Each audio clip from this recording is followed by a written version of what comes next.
नमस्कार। हेडलाइन में आपका स्वागत है। मैं हूं आज आपके साथ सुहेल किदवई और अखबारों पर छपी सुर्खियों पर चर्चा करने के लिए आज हमारे साथ ग्रैंड न्यूज़ के प्रधान संपादक, हम सब के मार्गदर्शक और आपके पसंदीदा वक्ता, जिनको आप बहुत सुनना पसंद करते हैं, लोगों के बराबर इस बात पे कमेंट्स भी आते हैं, और वास्तव में जिन्होंने अखंड मध्य प्रदेश से लेकर के छत्तीसगढ़ को बनते देखा, उतार चढ़ाव देखा, जिन्होंने राजनीतिक गतिविधियों में काफ़ी राजनीतिक गतिविधियां देखी और कई लोगों के ताज उतरते देखा, चढ़ते देखा, और जिन्होंने मीठे मीठे घूंट भी पिए, लेकिन उससे ज़्यादा कड़वे घूंट भी बहुत ज़्यादा पिए। उन्होंने, आप किसी परिचय के मोहताज नहीं हैं। हमारे साथ कमलेश जी मौजूद हैं। नमस्ते। अब इनसे चर्चा करने के पहले आइए, जैसा कि रिवाज है कि हम तमाम अखबारों पे छपी सुर्खियों पर चर्चा करते हैं और सुर्खियां बताते हैं कि आज समाचारों ने किस खबर को हेडलाइन दी है, लीड स्थान दिया है। तो आइए बात करते हैं। सबसे पहले, रात 2:30 बजे हो जाती है दलाई लामा की सुबह। हंसना हंसाना बेहद पसंद। आपसे पहली बार भी मिलेंगे तो लगेगा मानो बरसों से जानते हैं। दलाई लामा, उनको तो लोग संत भी बोलते हैं जी। अमेरिका ने आतंकी निज्जर केस में कनाडा को खुफिया इनपुट दिया था। भारत और कनाडा में बढ़ती तनातनी के बीच एक नया खुलासा, ये मामला आजकल सारे अखबारों में, टीवी में, सुर्खियों में छाया हुआ है। जिस तरह से कनाडा ने भारत पे आरोप लगाया है, और निर्लज्जता ही इसको कही जा सकती है। इस पे भी हम चर्चा करेंगे, कमलेश भैया का टेक लेंगे। 2 राज्यों में जीत पक्की, राजस्थान में करीबी मुकाबला, ये कहना है राहुल गांधी का। 5 राज्यों में चुनाव पर कांग्रेस नेता का दावा। 3 साल में 31 लाख जॉब गए, इनमें 26 लाख महिलाएं। सिर्फ छोटे जॉब में महिलाएं बढ़ी। देश की हर तरह के रोजगार में पुरुषों का ही वर्चस्व, ये छपा है। उसमें लिखा हुआ है चिंताजनक। बीजेपी सीटों पर सेंध लगाने आ रहे हैं राहुल गांधी। बिलासपुर संभाग की 24 और 13 कांग्रेस के पास, 7 में भाजपा, 2 में बसपा। जोगी कांग्रेस से 2, अब धर्मजीत भी भाजपा में। अमित शाह, जेपी नड्डा और केजरीवाल कर चुके हम सभा, इस पे भी हम चर्चा करेंगे। एक और खबर है, डी लिस्टिंग कानून नहीं बना तो 705 अनुसूचित जनजातियां घेरेंगी सांसद, ये भी बड़ी खबर है।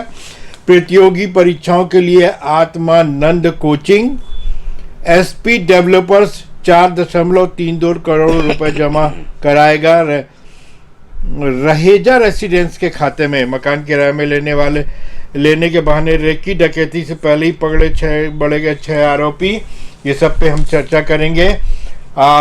लेकिन सबसे पहले मैं आपसे मैं राजनीतिक सवाल ले रहा हूँ जी, क्योंकि माहौल राजनीतिक बना हुआ है पूरे प्रदेश का, बल्कि पूरे देश का। बड़े बड़े नेताओं का छत्तीसगढ़ में आना जाना जारी है, चाहे भाजपा के हो, चाहे कांग्रेस के हो, यहाँ तक कि आप पार्टी के भी आए हैं। अमित जोगी जी भी आना जाना शुरू कर दिया। अब आपको बताना तो उतना उचित नहीं होगा, लेकिन जो एक खबर है उसमें यह है कि 7 में भाजपा, 2 में बसपा। जोगी कांग्रेस से 2, अब धर्मजीत भी भाजपा में। बीजेपी सीटों पर सेंध लगाने आ रहे हैं राहुल गांधी जी। इस पर क्या? अब चूंकि 5 राज्यों में चुनाव है, जिसमें 3 बड़े राज्य हैं, राजस्थान, छत्तीसगढ़ और मध्य प्रदेश, तो स्वाभाविक है कि इसको पहले भी इस पे टिप्पणियां की जाती रही हैं। ये कहा जाता रहा है कि चूंकि 24 में चुनाव होना है, इसके पहले भी यही था कि इस विधानसभा चुनाव के बाद मुश्किल से 6 महीने के अंदर ही लोकसभा का चुनाव होता है। तो इस चुनाव को सेमीफाइनल माना जाता है, उसे फाइनल माना जाता है केंद्र का। तो जो दृश्य अभी दिखाई देगा उसके आधार पर फिर आकलन किया जाता है कि 2024 में या इसके पहले किस तरह का दृश्य बना था और 24 में कैसा दृश्य उपस्थित होने वाला है। तो स्वाभाविक है कि राज्य तो उनके लिए महत्वपूर्ण है, या केंद्रीय नेताओं के लिए, कि वहाँ पे उनकी सत्ता बनी रहे या सत्ता की प्राप्ति हो। लेकिन उनका लक्ष्य लोकसभा चुनाव भी है कि केंद्र में कैसे वो अपनी सरकार में आए, या केंद्र में उनकी स्थिति कैसे मजबूत हो। इस विषय को लेकर के, इसको ध्यान में रख करके भी तैयारी की जा रही है। प्रधानमंत्री नरेंद्र मोदी यहाँ स्वयं 2-3 बार अभी हाल फिलहाल आ चुके हैं। राहुल गांधी जी भी दूसरी बार यहाँ अभी 2-3 महीने में उनका दौरा हो रहा है। प्रियंका गांधी अभी आके गई हैं। आप पार्टी के मुखिया केजरीवाल और वहाँ के पंजाब के मुख्यमंत्री उनके साथ दौरा कर चुके हैं। उनकी पार्टी भी पूरी तरह से अपनी तरफ से कोशिश कर रही है, आपने जैसा बताया। और एक और दल है हमारे यहाँ जोगी कांग्रेस। अब जोगी जी के न रहने के बाद उसकी स्थिति काफ़ी कमज़ोर है, लेकिन उनके सुपुत्र अमित जोगी अपनी तरफ से पूरी कोशिश कर रहे हैं कि अब कैसे भी हो, सरकार को तो नहीं बना पाएंगे लेकिन थोड़ा सा बार्गेनिंग की स्थिति पैदा हो, इसके लिए वो प्रयास करें। एक और पार्टी बची है, वो है बहुजन। ठीक है, वोट तो काटेंगे, निश्चित वोट काटेंगे। बहुजन समाज पार्टी भी वोट कटवा की भूमिका में होगी, ये भी वोट कटवा की भूमिका में होंगे। आप पार्टी भी वोट कटवा, ये वोट कटवा एक शब्द आ गया बिहार के चुनाव से, वोट कटवा की भूमिका निभाएंगे। मुख्य मुकाबला तो भारतीय जनता पार्टी और कांग्रेस के बीच में ही है। इसको भाजपा के लोग और कांग्रेस के लोग भी कहते हैं, और ये आम आदमी भी जानता है इसको, कि यहाँ भी तीसरे दल की पोजीशन ऐसी नहीं है कि वो सरकार बनाने की स्थिति में आ जाए। हाँ, कहीं बिल्ली के भाग्य से छीका टूट जाए तो एक अलग बात है कि इन दोनों की स्थिति ऐसी बन जाए कि पूर्ण बहुमत में कोई ना आए और कुछ इनके पास सीटें रहें, उसको लेकर के बार्गेनिंग कर सकते हैं। जैसा पहले भी हम छत्तीसगढ़ में तो कभी नहीं हो पाया, लेकिन दूसरे राज्यों में ऐसी स्थिति बनती है। केंद्र में भी ऐसी स्थिति कई बार बनी है। तो इस आस में ज़रूर लोग अपनी कोशिश कर रहे हैं, ताकत लगा रहे हैं। और फिर यह भी है ना कि आप पार्टी तो ये कोशिश कर रही है कि वो राष्ट्रीय दल के रूप में उसको चूंकि मान्यता प्राप्त हो गई, तो अपनी स्थिति को और वो परिपुष्ट करे और मजबूत करे, ताकि उसका जनाधार और बढ़े। और यही स्थिति बहुजन समाज पार्टी के पास सामने भी है, वो भी अपने राष्ट्रीय दल के खिताब को बचाए रखना चाहती है जी। और अमित जोगी की बात जहाँ तक है, तो वो तो प्रदेश में ही अपनी स्थिति बना ले तो बहुत बड़ी बात है, उससे बाहर तो बाहर निकल ही नहीं सकते। कुल मिलाकर अब चुनावी रणभेरी अभी तो नहीं बजी है, कह सकते हैं घोषित रूप से। जब चुनाव आचार संहिता लागू हो जाती है, चुनाव आयोग अपनी तरफ से तिथि घोषित कर देता है, तब से फिर उल्टी गिनती शुरू होती है। लेकिन ये तय है कि अक्टूबर के पहले सप्ताह में या दूसरे सप्ताह में आचार संहिता लग जाएगी। तो ये उसके पहले की कवायद है। सभी नेता भी कोशिश कर रहे हैं, विशेष करके केंद्र के और राज्य के जो नेता हैं। राज्य के नेता सियासी भूपेश बघेल यहाँ अपनी तरफ से कोशिश कर रहे हैं। आप देखिए तो उनके भी होर्डिंग बैनर अभी लग गए हैं, क्योंकि उनको सरकारी खर्चे में भी सब कुछ हो जाएगा। आचार संहिता लग जाने के बाद वो पार्टियों का खर्चा होगा, चाहे केंद्र का हो चाहे राज्य का मामला हो, कांग्रेस का हो या भाजपा का। तो अभी ये पूरी कोशिश कर रहे हैं कि हम कैसे लोगों के बीच में पैठ बना लें, और पैठ बनाने के पीछे आशय सिर्फ ये है कि हम उनके वोट को अपनी तरफ कैसे आकर्षित करें, या हमारे जो वोटर हैं वो कैसे हमारे साथ स्थिर रहे। इसके लिए सारी कवायद हो रही है। और जो वरिष्ठ नेता होते हैं, केंद्रीय नेता होते हैं, उनके आने से एक फिजा तो बनती है, लोगों का मन तो स्थिर होता है या बदलता है, इसका एक लाभ मिलता है, और उस लाभ को लेने की कोशिश सभी पार्टियां कर रही हैं और करना भी चाहिए। जी भैया, जहाँ तक अमित जोगी का सवाल है, राजनीतिक पंडितों का मानना है कि पामगढ़ में उनकी अच्छी खासी पैठ है, और हालांकि ये भी कहते हैं कि वो अपने पिताजी की विरासत जो है उसको पामगढ़ में, सुहेल, पामगढ़ में उनकी पैठ नहीं है। पामगढ़ में तो बहुजन समाज पार्टी की पैठ है, इसलिए कि बहुजन समाज पार्टी के जो कद्दावर नेता रहे, या ये कह लेंगे जो संस्थापक थे इसके, काशीराम जी, उनका ये क्षेत्र रहा है। यहाँ उन्होंने DS4 को परिपुष्ट किया था, यहाँ उन्होंने बहुजन समाज पार्टी को खड़ा करने में बड़ी भूमिका अपनी अदा की थी। और उन्होंने अपने जीवन का पहला चुनाव, अभी जो कोरबा लोकसभा है, पहले जांजगीर लोकसभा हुआ करता था, यहाँ से उन्होंने चुनाव लड़ा था।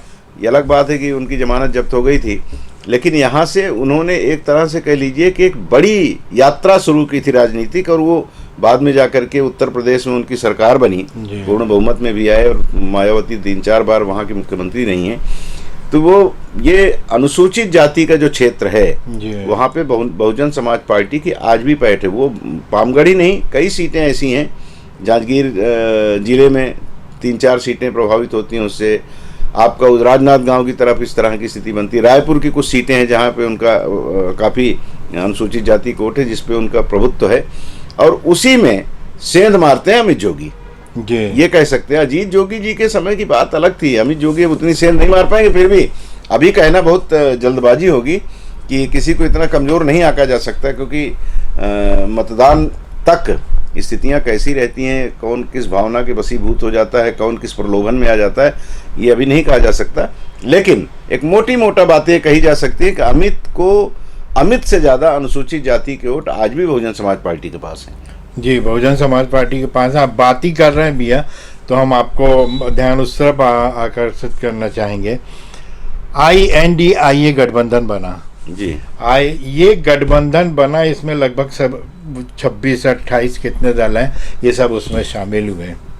इसमें आप मायावती का रोल कहाँ देखते हैं, और बहुजन समाज पार्टी का जो अभी रुझान देख रहे हैं आप, चाहे आप यूपी में देख लें या जहां उसकी राजस्थान, पंजाब, कई राज्यों में थोड़ा आपको कुछ ऐसा नहीं लगता कि ये कुछ बदली सी है उनकी सियासत? नहीं, मुझे क्या लगता है, तो राजनीति की जो प्राथमिक कक्षा में रहते हैं उनको भी बदली स्थिति दिखाई दे रही है, और उसका कारण बहुत स्पष्ट है कि उन्होंने और उनके भाई ने जिस तरह से अपना साम्राज्य खड़ा किया।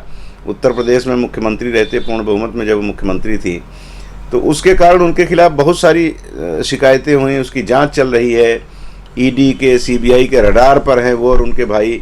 तो बिल्कुल सीधा सीधा आरोप लगता है उनके ऊपर कि वो बहुजन समाज पार्टी को धीरे धीरे ऐसी स्थिति में लाई है कि बस जिंदा रखो इसको। और भारतीय जनता पार्टी जो वहाँ पे रूलिंग पार्टी है, जो उत्तर प्रदेश में शासन कर रही है और केंद्र में तो शासन नहीं है, तो वो उनके कहीं न कहीं दबाव में है। यही कारण है कि अभी वो जो इंडिया गठबंधन बना INDA उसमें भी वो शामिल नहीं, और उन्होंने कहा कि वो अकेले चुनाव लड़ेंगे, चाहे विधानसभा के चुनाव हो चाहे लोकसभा का चुनाव हो, अकेले लड़ेंगे जी। तो स्पष्ट हो जाता है कि वो कहीं न कहीं दबाव में है।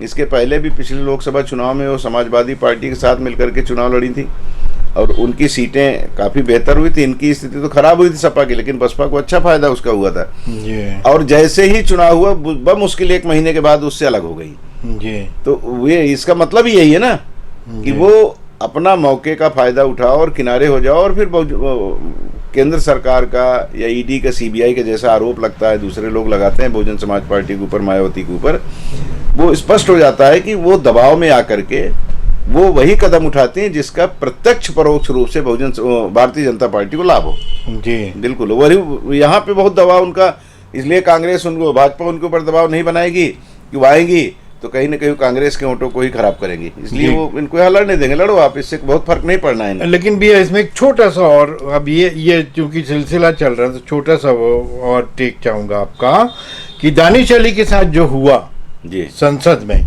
जी, और उसमें मायावती का जो रोल आया, जैसा कि बातें हो रही हैं, जैसे कि मुस्लिम जो समाज में हैं उसमें भी ये बातें हो रही हैं कि उन्होंने मतलब दानिश अली के मामले में उतना नहीं बोला जिस तरह से मुखर होकर उनको बोलना था। उनकी राहुल गांधी का जाना वहाँ उनका, आपको क्या लगता है मुस्लिम वर्ग जो बहुजन समाज पार्टी की तरफ था, हालांकि मुस्लिम वर्ग वैसे भी बटा हुआ है चारों तरफ, एक हो ही नहीं पाता है, फर्क पड़ेगा? मुस्लिम वोटर मतलब उनसे कटेंगे? देखिए, वो तो पिछले चुनाव में इसलिए उनके साथ लोग आ गए, सपा और बसपा दोनों मिल करके चुनाव लड़े थे जी। तो सपा के जो वोटर थे उन्होंने कहा कि भाई आप बसपा को समर्थन करिए, जहाँ पे उनके वो चुनाव लड़ रहे थे, दोनों एक साथ तो चुनाव लड़े थे ना, तो वो एक सीट पे जहाँ सपा लड़ रही थी वहाँ बसपा नहीं थी, जहाँ बसपा थी वहाँ सपा नहीं लड़ रही थी, तो मुस्लिमों के पास कोई ऑप्शन नहीं था, वो उन्हीं के साथ चले गए। लेकिन अब वो नहीं बोल रही है तो उसका सीधा सीधा मतलब वही पहले वाली बात जो हमने कहा कि बहुजन समाज पार्टी इस समय पूरी तरह से, बहुजन समाज पार्टी न कहें बल्कि मायावती कहें, उनकी जो सुप्रीमो हैं वो पूरी तरह से दबाव में है। और दानिश अली के मामले में एक बात तो बहुत स्पष्ट है जो मेरा अपना व्यक्तिगत तौर पे मानना है कि रमेश बिधूड़ी ने जिस तरह का आचरण लोकसभा में किया वो आचरण एक सड़क छाप गुंडे का है। आप बाहर बैठ करके कोई बात करें, कहीं ऐसे आपस में चर्चा के दौरान अगर किसी बात को आप कह दे रहे हैं तो वो भी क्षम्य नहीं है, लेकिन एक बार चल जाता है, चलो 2-4 लोगों के बीच में बात हो रही है। आप संसद में बोल रहे हैं जो लाइव होता है और भारत ही नहीं पूरी दुनिया में उसे देखा जाता है, वहाँ पे खड़े होकर के आप इस तरह की भाषा बोल रहे हैं, तो इस भाषा को तो यही कहा जा सकता है कि ये अत्यंत निंदनीय है और इसकी पूरा देश भर्त्सना कर रहा है। और ऐसे मामले में उनकी पार्टी के सुप्रीमो का कुछ नहीं बोलना निश्चित है।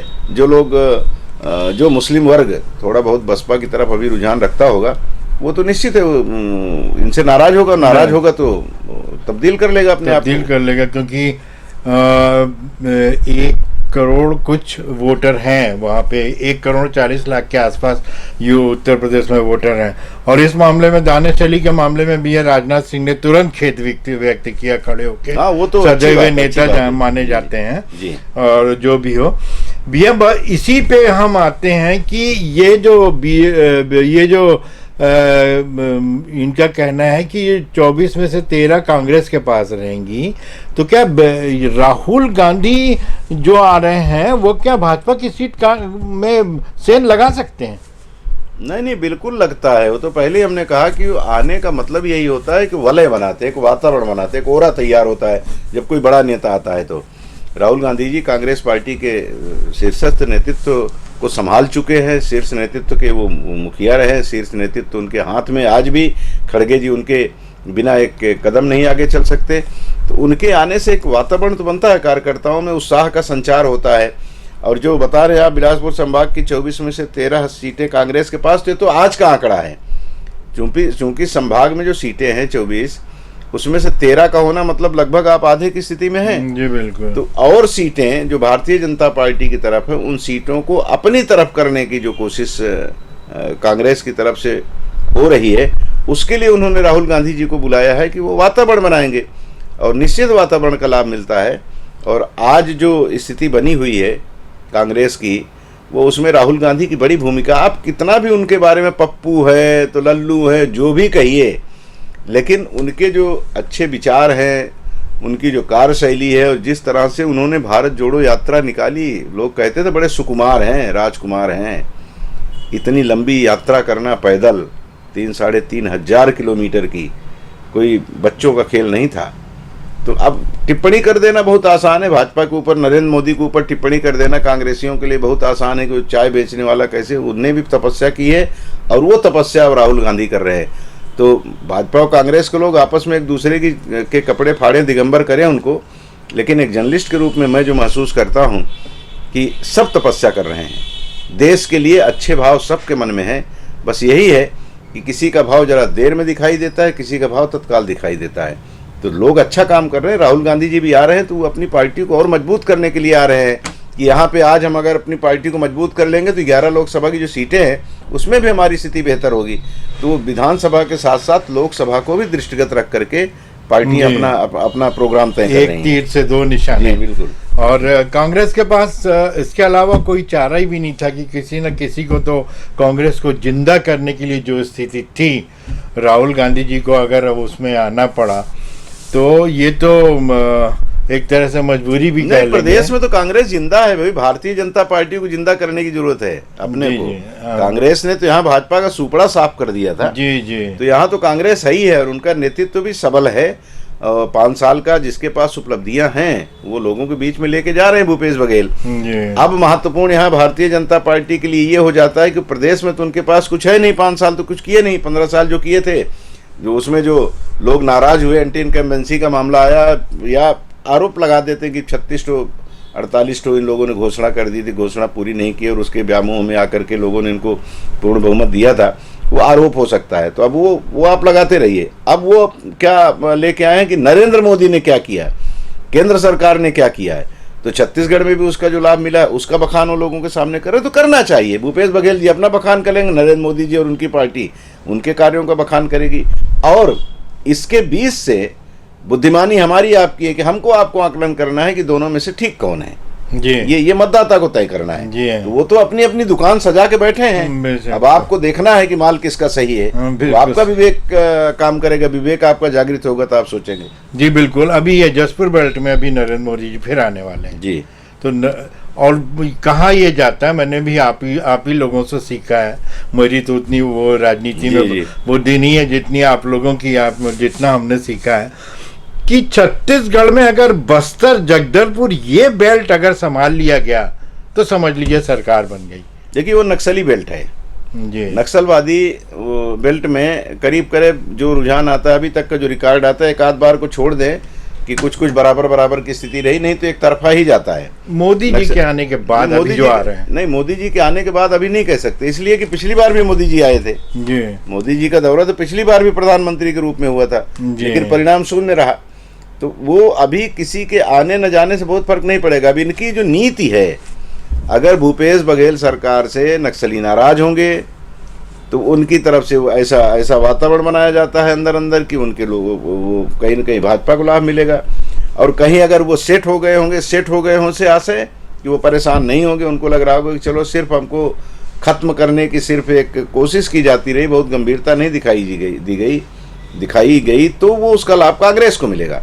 केंद्र की किसी योजना का अगर नुकसान नक्सलियों को होता दिखेगा, अपना नाश होने में, अपना नुकसान होने में, तो वो उसका विरोध करेंगे, तो वहाँ भाजपा को नुकसान होगा।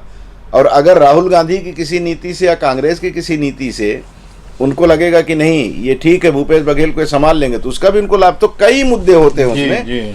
तो वो जो उधर का मामला हो या सरगुजा बेल्ट का मामला हो, पुराने बस्तर का या सरगुजा संभाग में तो अब खैर बहुत नक्सलवाद तो यहाँ से लगभग खत्म हो गया है, लेकिन बीच बीच में कुछ कुछ हल्की फुल्की बातें जरूर आती हैं, तो ना के बराबर है। मुख्य है बस्तर, लेकिन देखा यही जाता है कि सरगुजा संभाग और बिलासपुर संभाग, बस्तर संभाग, यहाँ पे करीब करीब एक तरह का दृश्य दिखाई देता है जी। और वो उसका सबसे बड़ा कारण वही होता है नक्सलियों का रुझान। वो जिस तरफ उनका रुझान रहेगा, जिस तरफ उनका संकेत रहेगा, उस तरफ थोड़ा ज़्यादा लोगों को लाभ मिलता है। और चूंकि आप पार्टी भी इस बार घुस गई है, और वो इसीलिए जगदलपुर में भी उन्होंने जा करके केजरीवाल ने किया है, सभा लिया है, तो वहाँ आप पार्टी के कई नेताओं पर ये आरोप लगते रहे हैं कि अर्बन नक्सली हैं, इनका समर्थन है, ये एनजीओ चलाने वाले लोगों का संगठन है, इसमें बहुत सारे लोग ऐसे हैं जो नक्सलवादियों के साथ प्रेम व्यवहार रखते हैं। अब ये सच्चाई कितनी है तो ईश्वर जाने। नहीं, दो मामले प्रकाश में भी आए थे भैया, इसमें 2 मामले प्रकाश में भी आए थे, लेकिन प्रभाव डालेगी वो? हाँ, बिल्कुल डाल सकती है। देखिए, ये वोटर का मन कब बदल जाए, कब वो कौन सी बात उनको क्लिक कर जाए कि इंदिरा गांधी जी की हत्या होती है, बड़ी नेता थी देश की, वो देश की नहीं दुनिया की नेता मानी जाती, तो उसके बाद जो चुनाव हुआ था 400 से अधिक सीटें लोकसभा में इनकी आई थी। 2 सीट पाने वाली भारतीय जनता पार्टी एक जमाने में बिल्कुल जीरो पे थी, मतलब एकदम हाशिए पर थी 2 सीटें लेकर के, और आज वो पूर्ण बहुमत में है। कारण उसका राम मंदिर है, धार्मिक मामला है। तो ये कुछ मामले ऐसे होते हैं कि जो मतलब दिल से जुड़े होते हैं, और वो जहाँ कहीं थोड़ा सा दिल आहत हुआ या दिल को कोई चीज़ भा गई, तो बस हो गया, माहौल बन जाता है वैसा, और उस माहौल का लाभ मिल जाता है पार्टियों को। तो ऐसा हो सकता है, कोई बड़ी बात नहीं है, लेकिन बहुत असर नहीं डालेंगे, थोड़ा बहुत ही असर डालेंगे। बस यही कोटकटवा में जो भूमिका उनकी रहेगी कि वो वहाँ पे अगर भाजपा का वो फायदा होता रहेगा और आप अगर उसमें सेंध लगाएगी तो उनको नुकसान होगा, कांग्रेस को फायदा मिलता होगा, और आपने सेंध लगा लिया तो कांग्रेस को नुकसान होगा। तो अभी कह पाना जरा कठिन है, लेकिन कुछ इस तरह के संकेत तो मिलेंगे कुछ दिन बाद। कमलेश जी से तो ऐसा लगता है कि दिन भर बात करते रहो आप राजनीति पर, वो दिन भर बोलते रहेंगे और इतना सटीक और नीरछीर विवेचना करते हैं कि उसको लगता है सुनते जाओ। लेकिन समय हमें और भी खबरें लेनी है, लेकिन मन कर रहा है एक टेक और ले लूं इस पे, उसके बाद आगे अगली खबर पे और चलूंगा। भैया, छत्तीसगढ़ में स्थिति क्या रहेगी भाजपा और कांग्रेस की? 50-50 रहेगी कि बहुत मुश्किल है कि 70-60? क्या हालात क्या रहेंगे, ये आपके विश्लेषण से, आप जैसा लोग राजनीतिक लोगों से मिलते हैं, जो बातें होती हैं, इतना आसान नहीं है भाजपा के लिए कि कांग्रेस के लिए? देखिए, ये परीक्षा का दौर है। हम लोग परीक्षा का उदाहरण ले लें या अदालत का उदाहरण ले लें। अदालत में हमारे खिलाफ अगर कोई मुकदमा दर्ज होता है और हमें ये पता है कि कोई गवाह नहीं है, या गवाह टूट चुके हैं, या गवाहों ने हमारे पक्ष में बयान दे दिया है, फिर भी एक धुकधुकी लगी रहती है कि पता नहीं न्यायालय क्या आदेश दे दे, हमारे पक्ष में आए निर्णय या विरोध में चला जाए। या हम परीक्षा देने जाते हैं, हमें पता है कि हमने बहुत अच्छे उत्तर लिखे हैं, और जितने भी प्रश्न आए हैं मेरे उत्तर इतने हैं कि मैं आराम से उसमें पास हो रहा हूँ, लेकिन धुकधुकी बंधी रहती है। जब तक रिजल्ट नहीं आ जाता तब तक हमको लगता है कि मतलब बीपी अप डाउन होता रहता है। वही स्थिति राजनीति की भी है।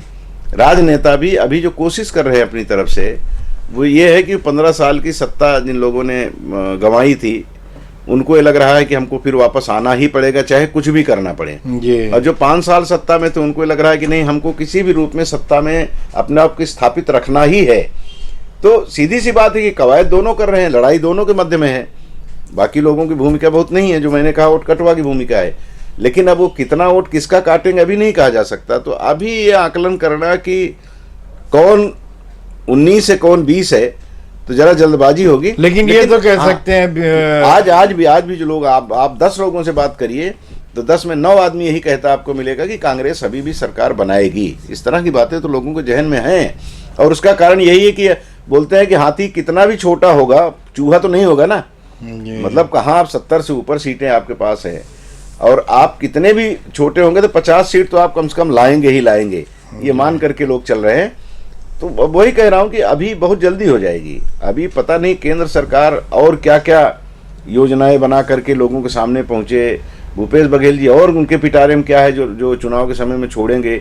चुनाव के समय में छोड़ेंगे मतलब आचार संहिता लागू होने से पहले, और उसके बाद फिर बात आएगी घोषणा पत्र की। अब एक घोषणा पत्र पिछली बार टी.एस. सिंहदेव जी ने घूम घूम करके सारे विधानसभाओं में लोगों से उनकी भावनाएं जो थी, उनकी जो समस्याएं थी, उसको लेकर के घोषणा पत्र में शामिल किया था। तो वो सरकार में आ गए। अब उसी रास्ते पे भारतीय जनता पार्टी भी इस बार चली है। 3 लोगों को उसने अपना संयोजक बना दिया है, विजय बघेल जी, अमर अग्रवाल जी और भाटापारा के विधायक, नाम विस्मृत कर रहा हूँ, शिवरतन शर्मा जी।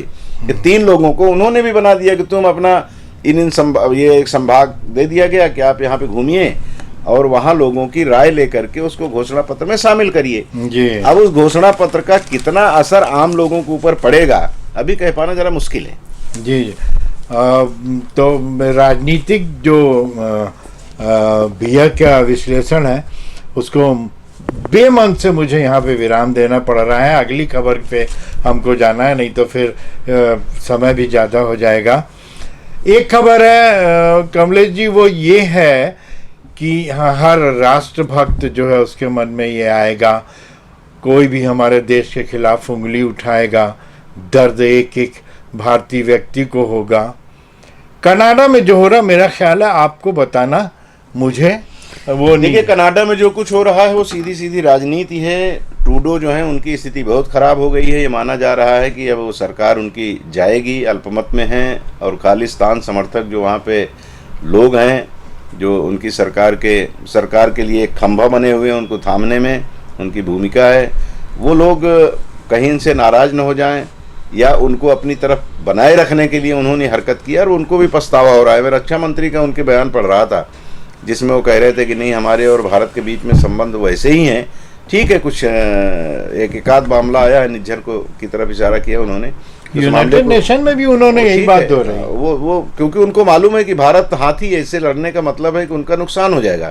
और मैं तो सीधा सीधा ये कहता हूँ कि आपको कष्ट इसलिए हो रहा है कि एक भारतीय भारत से भागा हुआ एक आतंकवादी आपके देश में पनाह पाया हुआ था, और आप अपनी राजनीति के चक्कर में उसको आप ये कह रहे हैं कि उसको मार दिया भारत ने। मैं तो कहता हूँ भारत ने नहीं मारा, फिर भी अगर भारत ने मारा तो कोई बुरा नहीं किया। अमेरिका जो आज उसको कह रहा है कि उसने इनपुट दिया था, तो अमेरिका ने जब ओसामा को मारा था पाकिस्तान में घुस के, तो पाकिस्तान ने क्या किया था? हालांकि हर देश की अपनी संप्रभुता है, उसका अपना कानून है, उसका अपना वहाँ के लोगों की जीवन शैली, वहाँ के एक संस्कार, वहाँ की एक रिवायत है, वो ठीक है। किसी के देश में किसी को घुस करके इस तरह से मारने का अधिकार नहीं है। लेकिन जब रूस यूक्रेन में घुसता है तो आप क्या करते हो? बड़ी बात होती है वो, ये तो बहुत छोटी बात है। निज्जर हमारे देश का नुकसान करने वाला व्यक्ति, उसने खालिस्तान को वहाँ खड़ा करने, खालिस्तान की मांग को बल देने में अपनी भूमिका निभाई। 10 लाख का वो आरोपी था हमारे देश का, भगोड़ा है हमारे देश का, सेंटर चलाता था, और उसको अगर हमारे देश के लोगों ने मार दिया तो बहुत अच्छा किया। कनाडा में बैठे हुए खालिस्तानी अन्नू पन्नू जो वहाँ भी हरकतें कर रहे हैं, 29 से 30 लोग ऐसे हैं जो चिन्हित हो चुके हैं, जिनके ऊपर नजर है भारत सरकार की, उनको भी ऐसे चुन चुन के मारना चाहिए। यही भाषा मुझे लगता है कि हर व्यक्ति के मन में यही भाव, भाषा न कहें भाव, भाषा तो हम लोग बोल देते हैं, जो नहीं बोल पाते उनके मन में होता है, आपस में बात करते हैं तो बोलते हैं बिल्कुल चुन चुन के मारिए। जैसे इजराइल अपने दुश्मनों को खोज खोज के मारता है ना पूरी दुनिया में, वैसे ही भारत को भी पूरी दुनिया में जो भारत को अस्थिर करने की कोशिश करने वाले तत्व हैं, उनका समूल नाश करने के लिए भारत आगे बढ़े, ये सबकी कामना है, पूरा भारतवासी बिल्कुल चाहता सही है बोलते हैं। यहाँ तक कि पंजाब से सारे सिखों के बयान आए हैं इस बात को लेकर के कि ऐसे लोगों को पनिश करना ही चाहिए। और जैसे कि भैया ने बोला कि बिल्कुल ठीक किया, वही हाल करना चाहिए, चाहे वो पाकिस्तान में बैठे आतंकवादियों जो भारत में कश्मीर में के खिलाफ साजिश करते रहते हैं, या जो भी हो, हर व्यक्ति को यही सोचना चाहिए, चाहे वो किसी का भी हो। पाकिस्तान में तो हमने घुस के मारा भी है, ये लोगों ने जानते हैं, ये लोग भी जानते हैं कि देखिए, पंजाबी एक ऐसी कौम है, सरदार एक ऐसी कौम है जिसने राष्ट्रभक्ति का इतनी बार प्रमाण दिया है कि उसको प्रमाण देने की आवश्यकता नहीं है जी। जिन लोगों को सर्वाधिक फांसी दी गई है अंग्रेजों से लड़ते हुए, उनमें यही थे। जी जी जी। सरदारों की ही सबसे ज्यादा संख्या रही, पंजाबियों की सबसे ज्यादा संख्या रही है। और आज भी बड़े अदब से उस मामले में पूरा देश पंजाबियों को देखता है, सरदारों को देखता है कि आप वाकई सरदार हो।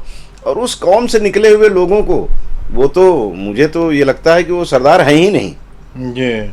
वो, उनको सरदार कहना भी सरदारों का अपमान है। इसीलिए पंजाब का जो सिख समाज है वो उनकी मुखालिफत कर रहा है, विरोध कर रहा है कि ऐसे लोग, ऐसे तत्वों को तो बिल्कुल उनका सफाया हो ही जाना चाहिए। तो खुश है कि निज्जर को मार दिए। और अन्नू पन्नू जो पन्नू क्या है, उसकी प्रॉपर्टी कल जब्त किया है कल जब्त केंद्र सरकार ने, और भी लोगों की प्रॉपर्टी जब्त होने जा रही है। तो आप हमारे देश के विरुद्ध बात करोगे दूसरे देश में बैठ करके, और आप चाहोगे कि आपकी प्रॉपर्टी भी यहाँ बची रहे, तो बिल्कुल उनकी प्रॉपर्टी को तो बहुत देर कर दिए, सीज कर ले। और कनाडा सरकार के ऊपर भी दबाव बनाए कि आप इनको अपने देश से बाहर करो, नहीं तो आपके खिलाफ हमको अगर किसी भी प्लेटफॉर्म पे कुछ कहना होगा तो करेंगे, और हो सकेगा तो आपसे हम अपने सारे रिश्ते खत्म कर लेंगे। इस तरह की भाषा बोलनी चाहिए। भारत उस स्थिति में है जी, बिल्कुल है। सिर्फ केंद्र सरकार नरेंद्र मोदी के कारण नहीं है, भारत के कारण है। इसको इस रूप में नहीं लेना चाहिए कि नरेंद्र मोदी जी ने कर दिया। अरे नरेंद्र मोदी जी की भूमिका है भाई, लेकिन ये भारत के लोगों ने उनको इस लायक बनाया, तब वो कर रहे हैं। इसलिए पूरे भारत की ये चाह है कि भारत आज की तारीख में अगर पूरी दुनिया के सामने आंखें उठा के खड़ा है ना, तो फिर जो लोग इसकी आंखें फोड़ने की कोशिश करते हैं, आंखों में तिनका डाल करके उसकी आंखों को थोड़ा सा इधर उधर घुमाने के लिए विवश करते हैं, तो उनको ये बता दे कि अब तुमसे हम आंखें मिला के बात करने की स्थिति में तुम्हारी आंख फोड़ देंगे। जी बिल्कुल, बिल्कुल सही बात है। और हर देशभक्त के अंदर यही होगा जो अभी कमलेश जी ने कहा। बहरहाल इस पे हम और भी बात करते हैं, लेकिन बढ़ते हैं अगली खबर की तरफ, क्योंकि टाइम भी कम है, हमको कोरबा की खबरों में भी आना है। एक खबर और ले लेता हूँ। डीलिस्टिंग कानून नहीं बना तो 705 अनुसूचित जनजातियां घेरेंगी संसद, ये खबर अभी है इस पे। देखिए, संसद में ये पहले भी इस तरह की बातें हुई। छत्तीसगढ़ चूंकि आदिवासियों का बड़ा क्षेत्र है, आदिवासी बाहुल्य ये प्रदेश है जी, और यहाँ आदिवासी क्षेत्र में बहुत सारे लोग ऐसे हैं जिनकी संख्या आज की तारीख में लाखों लाख में है, जिन्होंने धर्म परिवर्तन कर लिया है। तो चूंकि ये मामला अभी उठ रहा है, ऐसा नहीं है, ये 67 में भी मामला उठा था, 67-68 में भी इस पे बात हुई थी। उसमें कांग्रेस के एक सांसद थे, उन्होंने विधेयक भी पेश किया था, निजी विधेयक, उस पर चर्चा हुई थी। उस समय संसदीय समिति बनाई गई थी। 70 में भी उस पर काफ़ी चर्चा हुई थी। और उस समय ये हुआ था कि मेघालय और नागालैंड के मुख्यमंत्री चूंकि ईसाई थे और यहाँ पे जो राज्य मंत्री थे उसमें ईसाइयों की संख्या ज़्यादा थी, तो उन लोगों ने दबाव बनाया, इसलिए वो लागू नहीं हो पाया। कानून तो बना दिया गया था कि जो लोग धर्म परिवर्तन करके दूसरे धर्म में जा रहे हैं उनको जो आरक्षण प्राप्त होता है वो आरक्षण उनको नहीं मिलेगा। बिल्कुल स्पष्ट है। तो वो काफी दिन से चल रहा है मामला। ऐसा है कि अभी फिर चुनाव आया तो फिर इस पे चर्चा खूब हो रही है। एक साल से ये मामला प्रकाश में फिर से आया। इस पे सरकार ने अपनी तरफ से कमेटी भी बनाई है और वो कमेटी अपना जो निर्णय देगी उस निर्णय पे अमल करने की जिम्मेदारी केंद्र सरकार की है।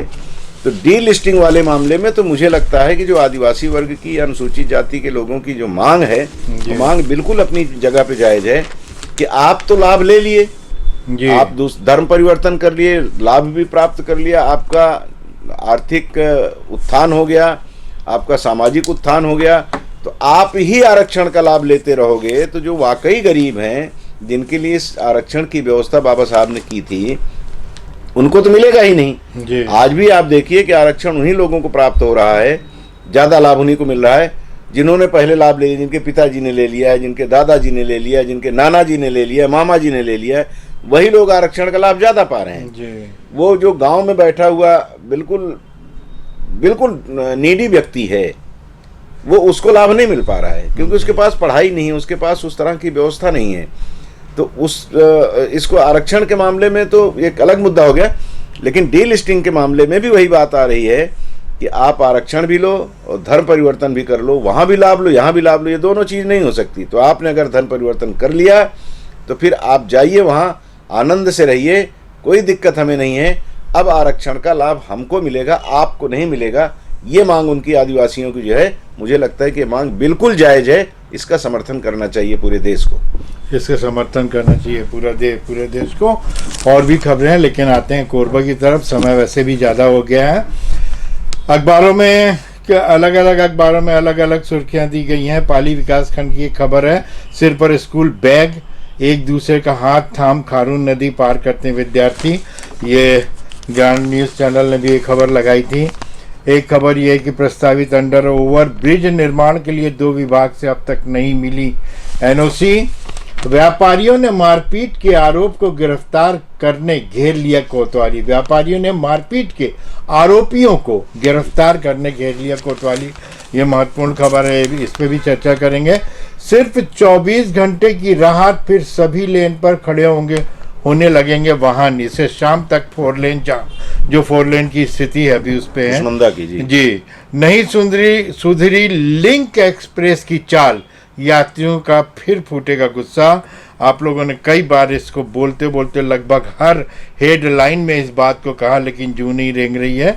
सतरेंगा पर्यटन केंद्र में 4 नए कॉटेज बनाकर तैयार, क्रूज उतारने की तैयारी।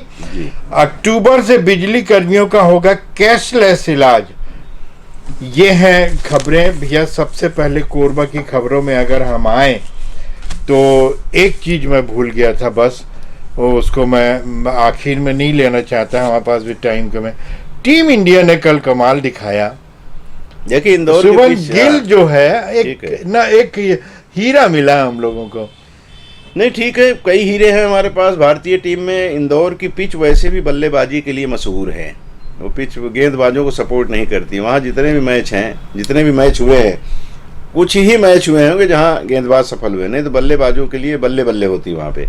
और कल भी देखिए जिस तरह से लगभग 600 के आसपास रन बने जी, बिल्कुल। और कई बार होता ना ऐसा कि पता लगा 150-200 रन में ही दोनों पार्टियां निपट गई। एक मैच हुआ था, तो वो जो दर्शक वहां जाता है वो ये सोच करके जाता है कि मुझे अच्छी गेंदबाजी, अच्छी बल्लेबाजी, विशेष करके अच्छी बल्लेबाजी देखने जाता है।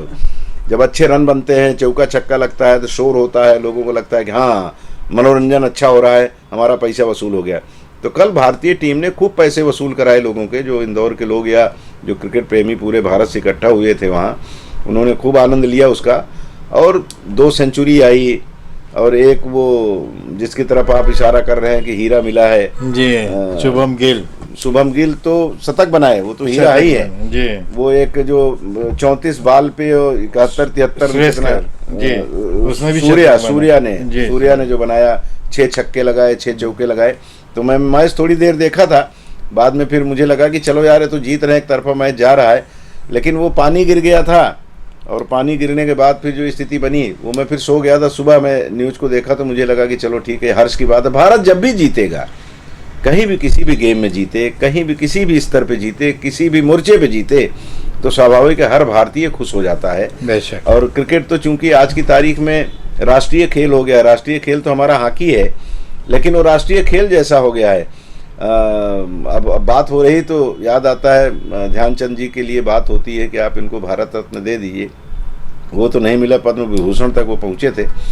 और क्रिकेट में भारत रत्न दे दिया गया था सचिन तेंदुलकर को। निश्चित की बहुत अच्छे खिलाड़ी, लेकिन राष्ट्रीय खेल हॉकी को जितना महत्व मिलना था वो क्रिकेट ने उसके महत्व को शून्य कर दिया है। जी जी। तो उसको भी थोड़ा सा हम भारतीयों को ध्यान रखना चाहिए। और ये कहने में कोई गुरेज नहीं है कि आज की तारीख में छत्तीसगढ़िया ओलंपिक शुरू करके भूपेश बघेल ने एक अच्छी शुरुआत की है। हम लोग बाल्यकाल में हम लोग क्रिकेट तो थोड़ा बहुत जानते थे, पिताजी वगैरह रेडियो में सुनते थे तो हम लोग भी सुन लिया करते थे, रनिंग कमेंट्री आती थी तो उसके कारण थोड़ा सा चाव बढ़ा। लेकिन अपने प्राथमिक मतलब इंटर तक समझ लीजिए या मैट्रिक तक क्रिकेट के बारे में सिर्फ सुनते थे, उसके बाद फिर खेलने का थोड़ा सा शौक चढ़ा। बाकी गिल्ली डंडा, कबड्डी, ये सब चीजें जो होती थी ना, ये लुप्त हो गई थी। अब वो धीरे धीरे छत्तीसगढ़ में उसको भूपेश बघेल ने पुनर्जीवित करके एक उपहार जो छत्तीसगढ़ के लोगों को दिया है, निश्चित वो भी बधाई के पात्र है। और बधाई के पात्र पूरी क्रिकेट की टीम है कि उसने भारत को कल इंदौर में जीत का तोहफा दे करके सबको प्रसन्न कर दिया। जी बिल्कुल ठीक बोल रहे हो। और ये गिल्ली डंडा जैसे जो खेल पहले होते थे, फिजिकल फिटनेस भी उसमें होता था। मैं आपको एक बात बता दूं, दरअसल ये हमने स्थानीय समाचारों पे आने के पहले मुझे एक बात याद आ गई। ये कल की बात है, शाम की। एक मिस्टर अश्विनी दुबे हैं, एक अधिकारी हैं, उन्होंने हमसे ये कहा था, वो हेडलाइन के बहुत ज़्यादा प्रेमी है, उन्होंने हमसे कहा था कि राजनीति की बातें आप लोग हेडलाइन में करते हैं, आप लोग दुनिया भर की बातें हेडलाइन में करते हैं, खेल की बातों को क्यों छोड़ देते हो करके। तो उनकी बात याद आ गई, इसलिए कमलेश जी से मैंने एक तो टेक ले लिया इस पर। अश्विनी दुबे जी, आपकी बात को हमने यहाँ पे रख दी, पूरी कर दी, भविष्य में भी इसका ख्याल रखा जाएगा। नहीं अश्विनी जी, हम लोग सब बचपन में जो खेल खेलते थे ना, उसके महत्व को आप लोग ही बताते थे, या जो हमसे बुजुर्ग रहते थे वो लोग बताते थे। कबड्डी हम लोग खेलते थे खूब, कबड्डी बड़ा प्रिय खेल था एक जमाने में। आज भी कुछ प्रदेश ऐसे हैं जहाँ कबड्डी को बड़ा महत्व दिया जाता है। आप मथुरा कभी जाइए, मथुरा में आपको गली मोहल्ले में क्रिकेट खेलते हुए लोग नहीं दिखेंगे, गिल्ली डंडा खेलते हुए दिखेंगे ज्यादा, कबड्डी खेलते हुए आज भी वहाँ क्रिकेट खेलते हुए। मैं तो 3-4 बार गया, मैं देखा जिस गली में आप जाओगे वहाँ इसके खिलाड़ी जरूर मिल जाएंगे, और खासकर यूपी में। हाँ, तो ये कबड्डी जो है ना, और कबड्डी तो एक उसकी बात पहले इसलिए लोग ज़्यादा करते थे कि कबड्डी जो एक व्यवस्था है ना हमारे यहाँ, सनातनी व्यवस्था में होता है। आप लोग इस्लाम पे अपना वो भरोसा करते हैं, इस्लाम धर्मी है, तो उसमें नहीं है। उसमें तो ये है कि बस ये जीवन अंतिम है। लेकिन सनातनी जो व्यवस्था है उसमें तो कहा जाता है कि हम पैदा होते हैं मरते हैं, पैदा होते हैं मरते हैं, ये बारंबार होता रहता है ऐसा। और एक बार फिर जब आप अच्छे कर्म करोगे तो फिर मोक्ष की प्राप्ति होती है, फिर आप इससे बाहर हो जाएंगे। तो कबड्डी में भी वही होता है, जीवन मरण है। आप एक बार छू के कोई चलाया आपको, आप मर गए, बिल्कुल। उसके बाद कोई आपको जीवन दे दिया, बिल्कुल। फिर उसके बाद आप खेलने लगे, फिर आपको कोई छू लिया, मर गए। तो जीवन मरण का जो हमारे यहाँ जो है ना, वो कबड्डी में दिखाई देता। तो जो भी खेल हमारे यहाँ थे ना पहले, उनके सबके आध्यात्मिक और सामाजिक सब कारण हुआ करते थे।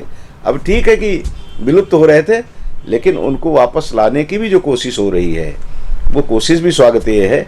और लोगों को ये सब समझना होगा कि ये खेल जो बुजुर्गों ने दिया, वैसे साधारण सोच के लोग नहीं थे, बहुत अध्ययन करते थे। एक एक शब्द पे, एक एक कदम पे अध्ययन था, शोध था। कंदराओं में बैठे हुए ऋषि मुनि संत जो किया करते, तो यही सब था जो आजकल वैज्ञानिक कर रहे हैं। जी जी बिल्कुल ठीक है। जैसा आपने बताया, सनातनी धर्म को लेकर के छू लिए, मर गया, फिर जिंदा हो गया। वास्तव में बहुत बारीक बात है समझने वालों के लिए। बहरहाल आते हैं अगली खबर पर। व्यापारियों ने मारपीट के आरोपियों को गिरफ्तार करने घेर लिया कोतवाली। भैया कमलेश जी, मैं ये चाहूंगा कि ऐसी नौबत क्यों आई कि घेरना पड़ा, ये करना पड़ा, इसके पहले क्यों नहीं कार्रवाई हुई? ये जो मामला है, ये पूरा आप जान रहे हैं इसको। जी जी आनंद राय कुमार एक प्रतीक के रूप में लिया गया उसको। जी, व्यापारी चूंकि वो व्यक्तिगत तौर पर सब लोगों से ताल्लुक़ रखता है और हम लोगों से भी ताल्लुक़ रखता है। 98 में हमारे साथ इलेक्ट्रॉनिक मीडिया की शुरुआत में बड़ी भूमिका थी आनंद की। 4-5 वर्षों तक हमारे साथ उन्होंने काम भी किया, प्रिंट और इलेक्ट्रॉनिक मीडिया में काफ़ी मेहनत किया। और वो आज की तारीख में व्यवसाय भी करते हैं, समाज क्षेत्र में भी काम करते हैं। जेसीज का अध्यक्ष रहा है, बहुत व्यवहारिक। किसी को आज तक उसने कठोर शब्दों का इस्तेमाल किसी के लिए किया होगा, मुझे लगता है कि ऐसा भी कोई नहीं कह सकता। कभी नहीं। वो सबके साथ मिलजुल करके रहने वाला व्यक्ति। और उसके साथ जो घटना वहाँ हुई, उस घटना से जो आक्रोश लोगों के मन में था, वो आक्रोश कल दिखाई दे रहा था। और वही नहीं, और भी घटनाओं की वहाँ पे चर्चा हुई। उस बैठक में मैं भी गया था, मुझे भी बड़ा जोर दे करके लोगों ने कहा था नहीं आप भी आइए। मैंने भी अपनी बात वहाँ लोगों को समझ रखी थी। और उसको व्यापारियों ही नहीं, वो नागरिकों का था एक्चुअली। उसको लिख दिया गया व्यापारियों को, नागरिकों का मंच था। सभी लोग आए थे, कई समाज के लोग थे, व्यापारी वर्ग के लोग ज़्यादा थे, लेकिन कई समाजों के लोग भी थे। और सबकी एक ही चाहत थी कि ये शहर हमारा है, कोरबा में हम रहते हैं। अधिकारी आज हैं कल चले जाएंगे, वो अपनी भूमिका निर्वहित करते हैं, अच्छी या बुरी, लेकिन हमको तो अच्छी ही भूमिका निभाना पड़ेगा ना।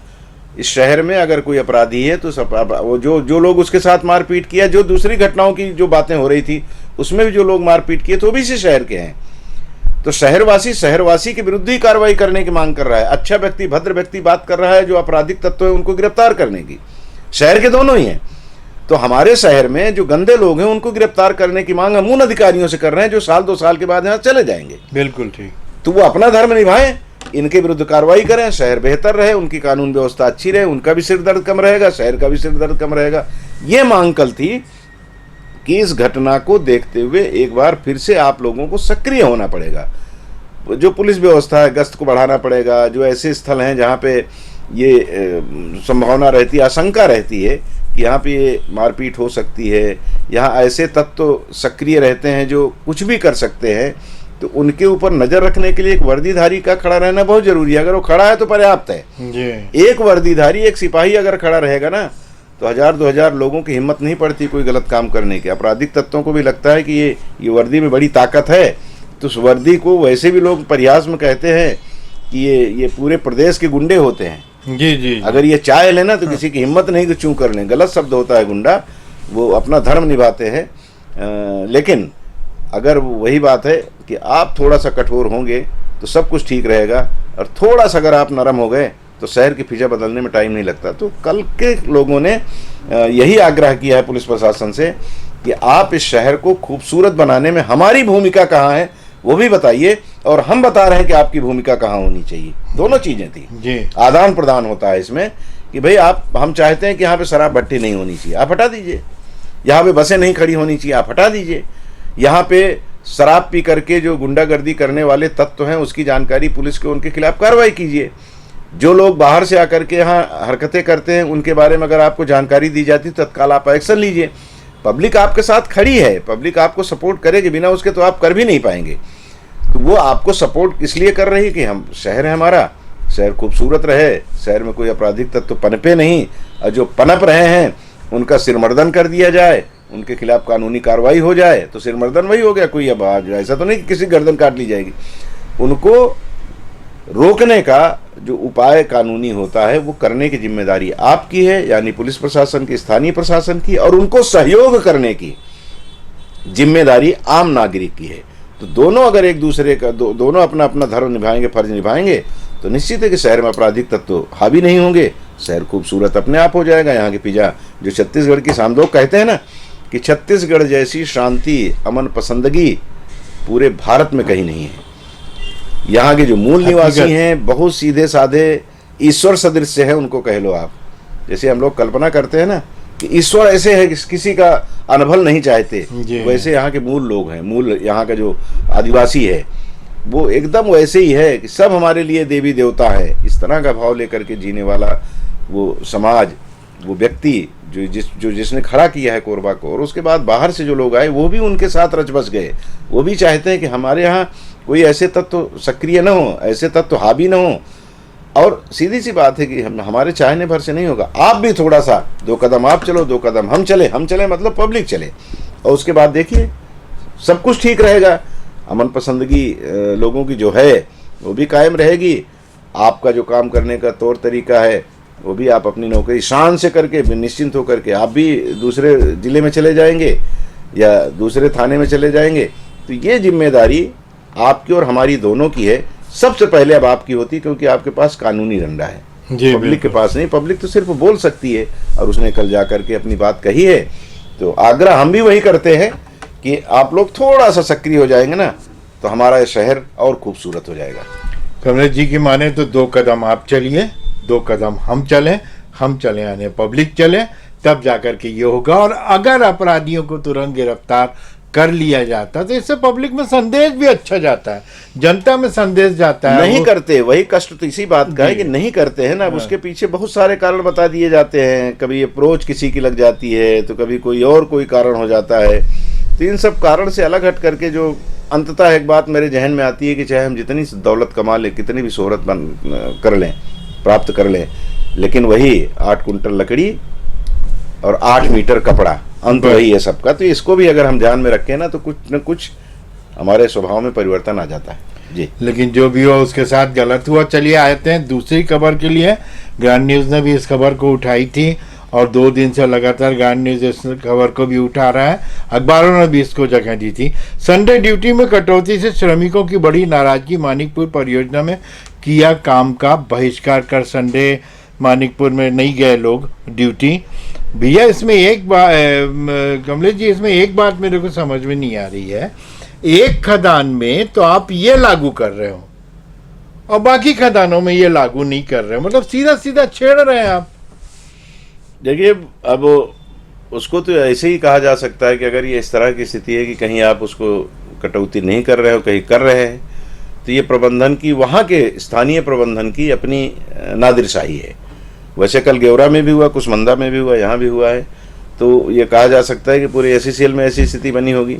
हो सकता है कोल इंडिया के और भी जो WCL और दूसरे जो अनुषांगिक संगठन हैं वहाँ पे ना हुआ, उसे एसईसीएल में हुआ हो, तो एसईसीएल का CMD ने अपनी तरफ से प्रयास किया होगा कि ऐसा कर लो, और उसके पीछे कहीं ना कहीं उनका तर्क होगा कि इससे हमको ये नुकसान हो रहा है। एसईसीएल को कर्मचारी अपना फायदा देखता है, प्रबंधन अपना फायदा देखता है, और ये दोनों के फायदे के बीच में कहीं ना कहीं कोल इंडिया फंस जाती है। तो ये निर्णय लेने का अधिकार प्रबंधन को और पांचों श्रमिक संगठन जो हाँ मान्यता प्राप्त श्रमिक संगठन हैं, उन लोगों को बैठ करके विचार विमर्श करना चाहिए। BMS भी इसमें शामिल था। हाँ, BMS भी हाँ, सारे लोग रहते हैं। वो 5 श्रमिक संगठन है जो प्रमुख, एटाक, इंटाक, C2, BMS ऐसा करके, HMS ऐसा करके 5 श्रमिक संगठन जो मान्यता प्राप्त हैं।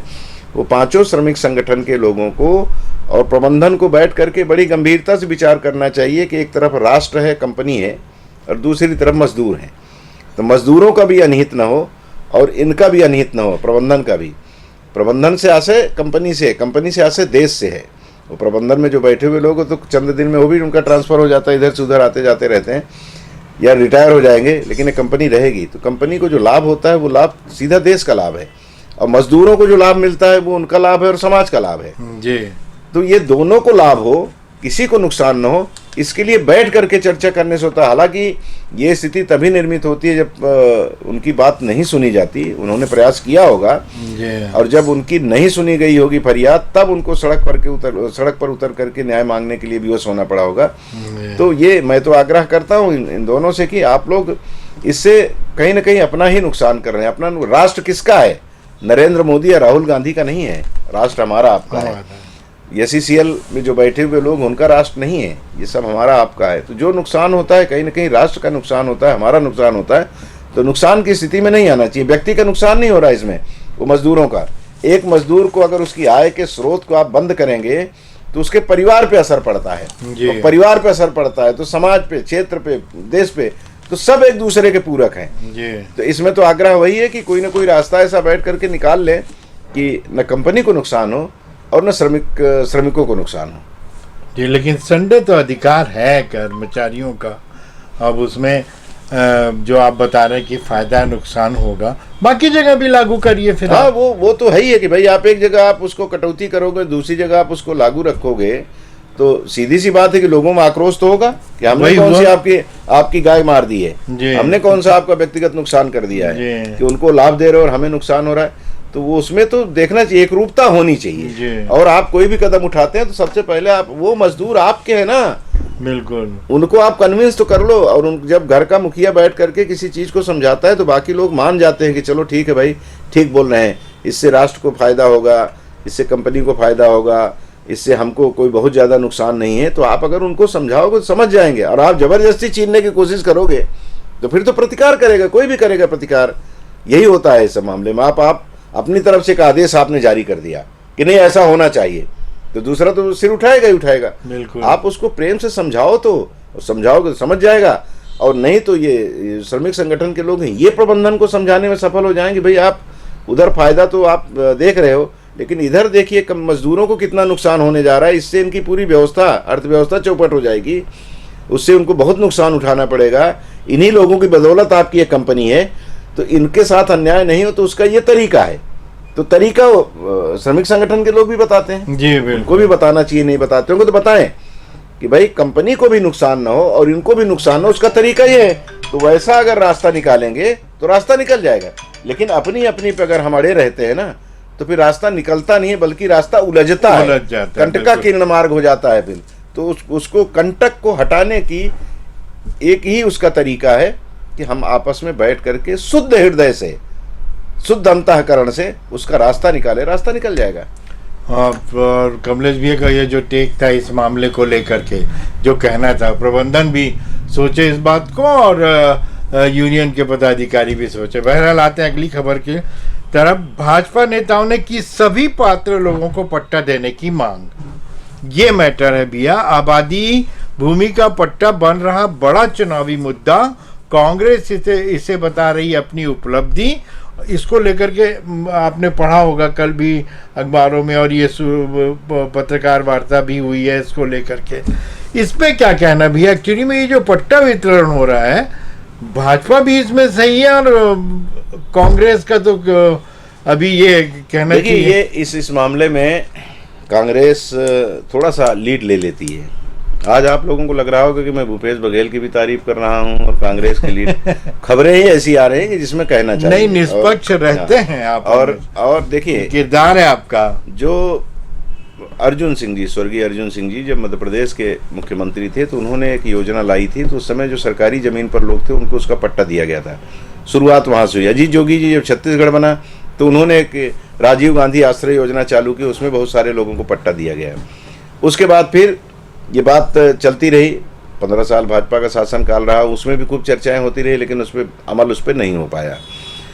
जब अभी इनकी सरकार आई, भूपेश बघेल की कांग्रेस की सरकार आई, तो लोकसभा चुनाव में भी जब इन्होंने देखा कि विधानसभा में तो बड़ी अच्छी स्थिति है, लोकसभा में हमारी स्थिति गड़बड़ा गई, सिर्फ 2 ही सीटें हमें मिली 11 में, तो उन्होंने शहरी क्षेत्र में एक अपना जाल बुना कि अभी नगरीय निकाय का चुनाव आ रहा है, तो पट्टा अगर हम वितरित कर देते हैं या पट्टे की बात करते हैं तो लोकसभा में तो नुकसान हो गया, अब हमको इधर भी नुकसान न हो, इसलिए जरा एक जाल फेंका जाए। और जाल फेंका गया। उसका लाभ कांग्रेस को कितना मिला नहीं मिला इस पे नहीं जाएंगे, लेकिन वो चुनाव के ठीक पहले इसी नीयत से किया जाता है कि इसका लाभ हमारी पार्टी को मिले, हमारे प्रत्याशियों को मिले, इसलिए किया गया था। और उसके बाद वो ठंडे बस्ते में डाल दिया गया। अभी फिर से ये भाजपा ने उसको मुद्दा बना दिया जी। अटल आवास को और पट्टे को लेकर के इन्होंने एक बड़ा आंदोलन रायपुर में किया। और हो सकता है भूपेश बघेल की रणनीति रही हो कि ठीक चुनाव के समय में इसको ले आए, और इसकी भनक भाजपाइयों को मिल गई हो, इन्होंने आंदोलन कर दिया। अब वो कह रहे हैं कि हमारे दबाव में आकर के कांग्रेस ने पट्टा देने की बात कही, पट्टा देना स्वीकार किया। जो उसको उसमें जो फिर इनकी बैठक हुई, बैठक में जो निर्णय लिया गया, उस निर्णय के आने के 10 मिनट बाद ही खबरें भूपेश बघेल जी की तरफ से, राजस्व मंत्री की तरफ से भी अखबारों में, चैनलों में चलने लगी कि हमने जो सरकारी ज़मीन पर, नजूल की ज़मीन पर विशेष करके काबिज लोग हैं, उनके लिए हमने तोहफा देना तय कर लिया है और आचार संहिता से पहले उनको पट्टा दे दिया जाएगा। अब भाजपा के लोग कहना शुरू कर दिए, देखिए हमने दबाव बनाया तो इन्होंने देना स्वीकार कर लिया। अब भाजपा के लोग कह रहे हैं कि आप सिर्फ उन्हीं को क्यों दे रहे हो, आप सरकारी ये जो सार्वजनिक 15,000 क्यों दे रहे हो? सार्वजनिक प्रतिष्ठानों की जो जगह है, जिसमें बाल्को है, SECL है, CSEB है, इनकी सबकी जमीन पे जो काबिज लोग हैं, उनकी जमीन का क्या, उनके घर का उनको मालिकाना हक मिलेगा, उस जमीन का मिलेगा। अच्छा, फिर पट्टे में भी ये कहा जा रहा है, कल एक प्रेस कॉन्फ्रेंस इन लोगों ने लेकर के कहा कि उसकी चौहद्दी बननी चाहिए, उसका B1 का भी उनको अधिकार प्राप्त होना चाहिए।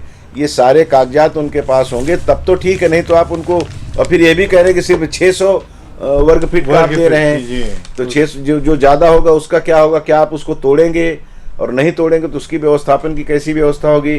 तो कुल मिलाकर ये पूरे मामले को राजनीति के भंवर जाल में फंसाने की कोशिश हो रही है। मैं ये कहता हूँ 15,000 लोगों को पट्टा मिल रहा है, मिल तो रहा है ना 15,000 को, तो ले लो भाई, और 600 का मिल रहा है ले लो। अभी तोड़ने तो नहीं जा रहे हैं, जब तोड़ने आएंगे तब देखिएगा, क्योंकि आज की तारीख में तो हम देखते हैं, यही नहीं पूरे प्रदेश का हाल यही है कि कहीं भी अवैध कब्जाधारी जो पिछले 5-10 सालों से हैं, कोई सरकार हो, अगर वो तोड़ने वहाँ जाते हैं तो उनका विरोध करने के लिए विपक्षी दल आके खड़ा हो जाता है। कोरबा में भी यही हुआ, पहले भाजपा का शासनकाल था तो कांग्रेसी विरोध करने खड़े हो जाते थे, तब कांग्रेस का शासनकाल है तो भाजपा ही विरोध करने खड़े हो जाते हैं, क्योंकि वहाँ वोट है और वो जानते हैं कि ये घर उसके लिए कितना महत्वपूर्ण है। जिस घर को मैं तोड़ने की बात कर रहा हूँ, जिसको तोड़ने की नोटिस दे रहा हूँ, उसका तो सब कुछ उसमें लगा हुआ है ना, तो वो उसके लिए कुछ भी करने को राजी है।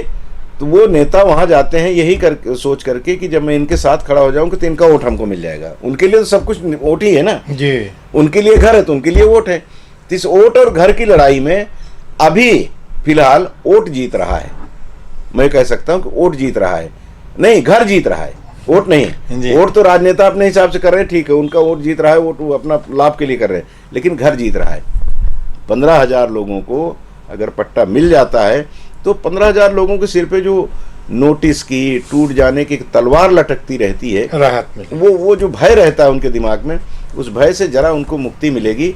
हाँ, ये जरूर है कि सार्वजनिक प्रतिष्ठानों पे की जगह पे या जहाँ पे भी लोग काबिज हैं, वर्षों से, जिनको 30-30 40 साल हो गया निवास करते हुए, जिनकी दूसरी पीढ़ी है, कई लोगों को तीसरी पीढ़ी होगी, उनको वहाँ से बेदखल करने का पाप किसी को नहीं करना चाहिए, चाहे स्थानीय प्रशासन हो चाहे सरकार हो। अगर आप में दम था तो आप उनको बसने क्यों दिए, उसी समय उजाड़ देते।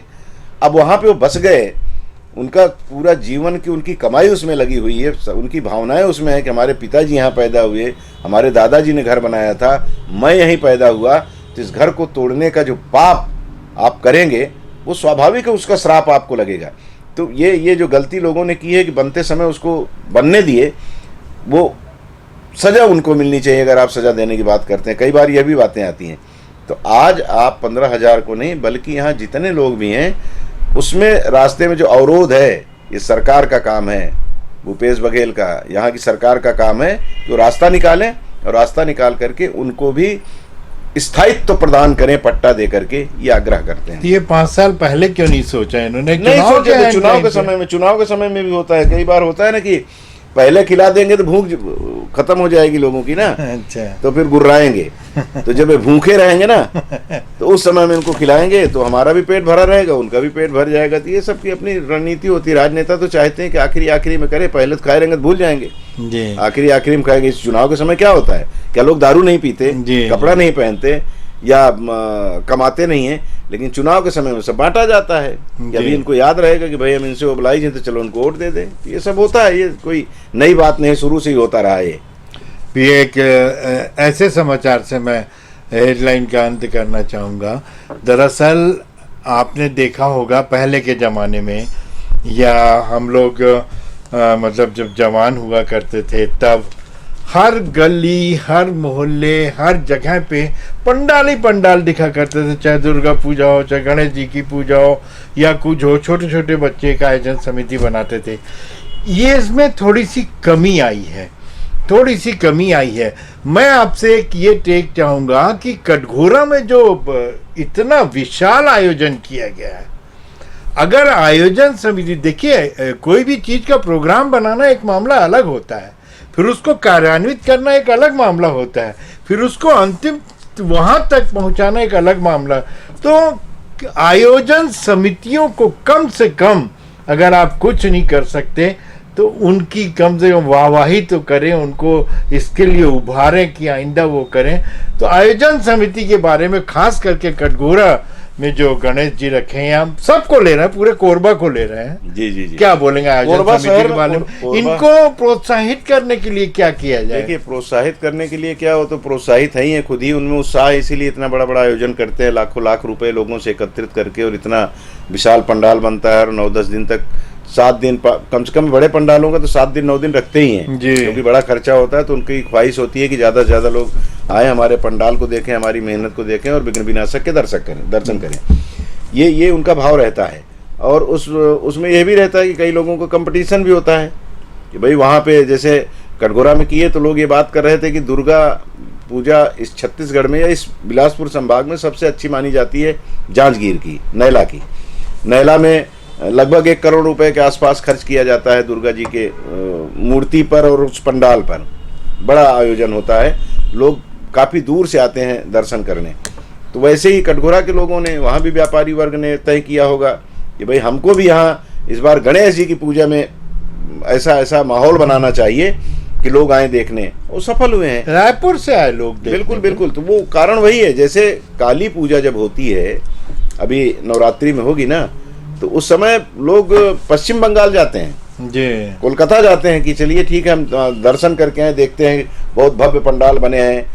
गणेश जी की सर्वाधिक पूजा तो महाराष्ट्र में पहले होती, तब तो वो सारी जगह हो गई, वहाँ भी बहुत भव्य पंडाल होते हैं। वहाँ लोग जो अवसर मिल जाता है तो बोलते हैं चलो घूमना भी हो जाएगा, कोई काम है तो उसी के साथ जोड़ लेते हैं कि इसी समय चले ताकि वहाँ पंडालों को भी अच्छे भव्य पंडाल देखने को मिलेगा, भगवान की अच्छी मूर्ति का दर्शन करने का लाभ प्राप्त होगा। तो ये कोशिश होती है। तो यहाँ भी कोरबा में भी 3-4 जगह बहुत बड़े बड़े पंडाल, पावर हाउस रोड पे एक पंडाल लगाया गया है। शाम को आपको वहाँ से निकलना बड़ा मुश्किल हो जाता है, इतनी भीड़ उमड़ती है।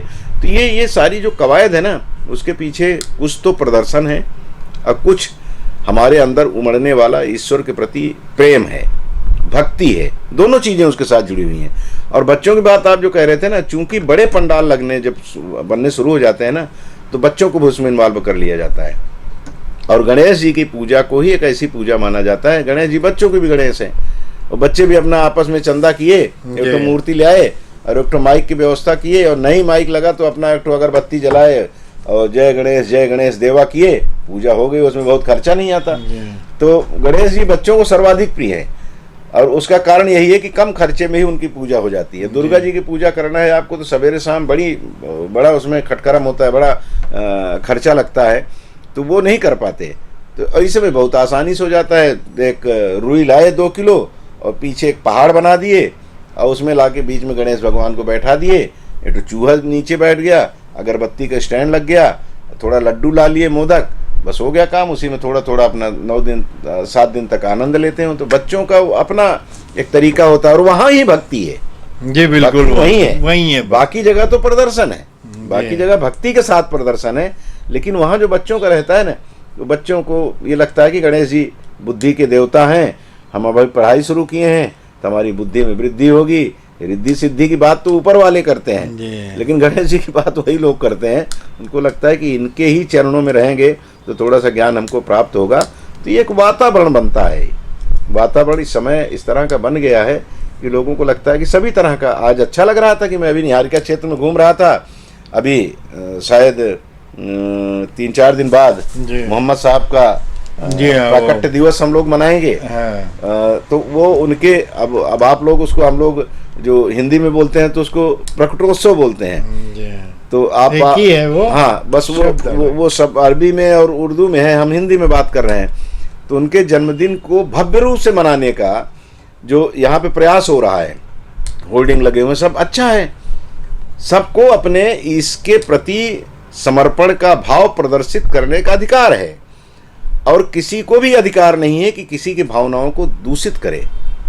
हिंदू अपनी भावनाओं को मुस्लिमों के ऊपर न थोपे, अपने में रखे और उनकी भावनाओं के साथ एकाकार करने की कोशिश करे। मुस्लिम भी, जैसे सुहेल मुस्लिम है, लेकिन जब हिंदू देवी देवताओं की बात होती है तो बड़े अदब से बात करते हैं, बड़े सम्मान के साथ बात करते हैं। वही चीज़ हमें भी करना चाहिए। हम सब मिल करके, भाई आप हमारी कद्र करोगे, हम आपकी कद्र करेंगे, यही तो ईस है। अभी अलग विषय हो जाएगा, इस पर मैं भटकने लगता हूँ कभी, ये जब चर्चा होने लगती है। तो ये सीधी सी बात है कि जो भी हैं वो सब, वो चाहे उनको हम परवरदिगार कहें, चाहे उनको ईश्वर कहें, चाहे उनको गाड कहें, वो एक ही हैं। हम अपने अपने बुद्धि के अनुसार, अपनी अपनी परंपरा रिवायत के अनुसार उनकी पूजा आराधना करते हैं और करते रहे।